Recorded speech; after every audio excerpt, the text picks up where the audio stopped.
اگر اس کو آسانی کے ساتھ ادا کیا جائے تو اس کا اتنا ثواب نہیں ہوتا جتنا کہ ثواب ہو اسی عمل کو اگر کسی مشکل مشقت اور تکلیف کے ساتھ ادا کیا جائے.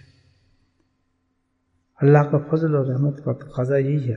اللہ تعالیٰ نے کرم کیا انسان پر کہ جس قدر انسان اللہ کے دین کی طرف محنت کرے گا، مشقت کرے گا، اللہ تعالیٰ اس کو خالی نہیں چھوڑیں گے بلکہ اس کو اجر دیں گے.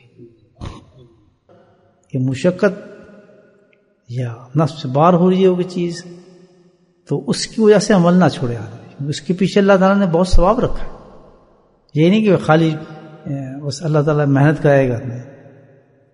اگر کوئی ایسی وقت ہمیں کسی عمل کے لیے جانا ہے تو قربانی دینی چاہیے. اس قربانی کا بدلہ ہے جو اللہ کا ملنے والا ہے. تو جب بھی ایسا کوئی وقت آ جائے انسان کے لیے کہ کسی عمل کو ہم نے کرنا ہے، نماز کو پڑھنا ہے، مشکل آ رہی ہے، اکثر لوگ یہ کہتے ہیں جی دل نہیں کرتا. اسی میں تو ثواب ہے کہ دل نہ کرے اور آپ کریں. سبحان اللہ. سب سے زیادہ فساد جو اس دنیا میں ہوگا وہ یہ ہوگا کہ اللہ کے نبی صلی اللہ علیہ وسلم کی سنت کو ہم نے چھوڑ دیا ہوگا، مردہ ہو گیا. قرآن بھی ہوں گی، مسجدیں بھی ہوں گی، نمازیں بھی ہوں گی، بہت بہت اجتماع بھی ہوں گی، تقریریں بھی ہوں گی. کسی گھر میں آپ کو نبیوں کا طریقہ نظر نہیں آئے گا، نہ عورتوں میں نہ مردوں میں. اس لیے گھر کے اندر فساد ہوگا. بیوی بچے ماں سب گھروں میں فساد ہوگا. اور ان کے زبان سے نکلیں گے ہم تو نماز بھی پڑھتے ہیں، ہم تو ختم بھی ہو رہے ہیں، ہمارا تو یہ بھی ہو رہا ہے، ہم تو اتنا قرآن بھی پڑھ رہے ہیں.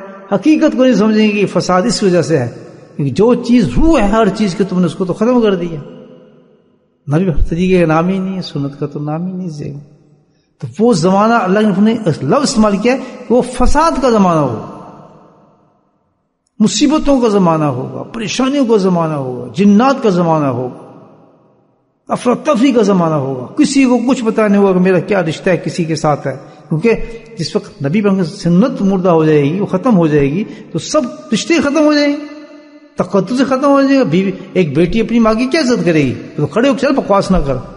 اور ایک قیامت کی نشانی ہمیں بتایا گیا ہے کہ جس وقت ایک بیٹی جوان کھڑی ہو کے اپنی ماں کے سامنے کھڑی ہو کے جواب دے گی اس کو، چل اپنا کام کر، تو کون ہے مجھے ایسے اس کام سے روکنے والی.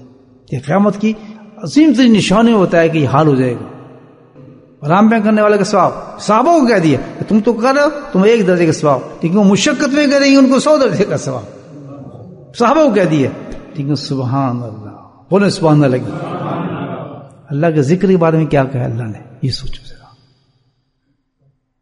ذرا تصور کر لینے سے بات. کیا کہا کہ جو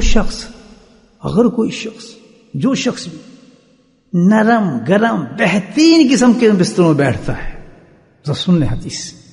مشقت ہے اس میں بھائیو، کوئی مشقت ہے، کوئی مشکل آئی؟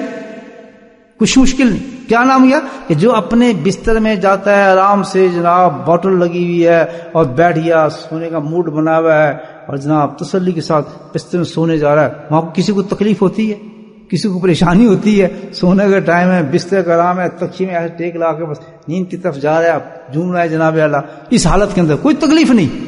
اللہ تعالیٰ فرماتے ہیں، اللہ کے نبی کی حدیث ہے کہ جو اس حالت میں بھی کوئی مشقت نہیں، یہ عمل کون سا کہ وہاں بیٹھ کے اگر ذکر اللہ کرتا ہے، اللہ یدخلہم فی درجات العلا، اللہ تعالیٰ کہتے ہیں اس وقت ذکر کرنے پہ میں اس کو جنت کے اعلیٰ درجوں میں پہنچا دیتا ہوں. بولیں سبحان اللہ.